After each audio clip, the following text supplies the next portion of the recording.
Ayan guys, naglalaba ako ng cortina namin.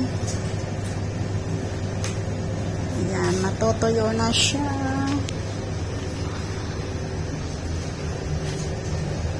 Ayan. One more step. Oh, 6 minutes na lang. Ayan, inaantay ko lang matatapos.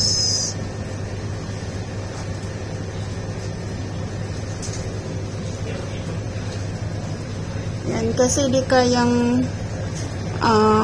labhan yung cortina doon sa bahay namin kasi mahaba, kaya dito ko na lang nilagay. Mas mahal pala yung dryer or cases sa pagwash.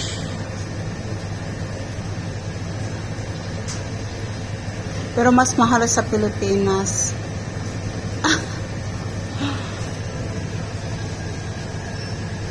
Ayan, malapit na talaga.